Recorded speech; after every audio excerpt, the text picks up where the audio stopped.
নমস্কার। আজকে আমি পুলিশ নিয়ে কথা বলবো।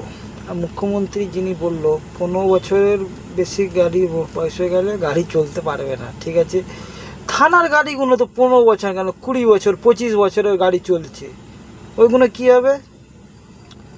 আর পুলিশরা যারা পেপার চেক করছে, ধরুন ট্রাফিক পুলিশ, ওরা নিজের গাড়িগুলোর পেপার ফেল থাকে, কোন লজ্জায় পেপার চেক করে? মানুষ পাবলিকের পয়সা কি পয়সা? ওদের পয়সা পাবলিকের পয়সা কি হারামের থেকে আসে? ওদের কি কষ্ট করে পয়সা পুলিশদের যে ওরা পেপার ঠিক করবে না? এটা নিয়ে তো কোনো সরকারই বললো না।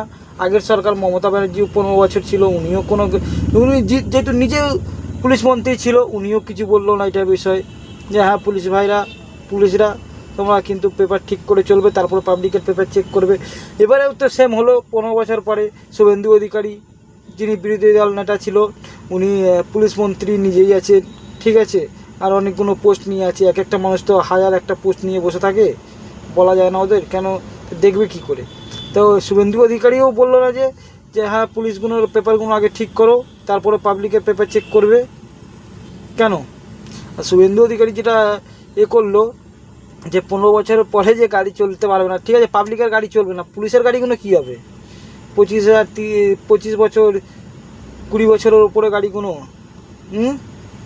জবাব দেবেন। বন্ধুরা, এত কমেন্ট করে অবশ্যই জানাবেন, আর ভিডিওটা এত শেয়ার করবেন যেন শুভেন্দু অধিকারীর কাছে যায় ভিডিওটা।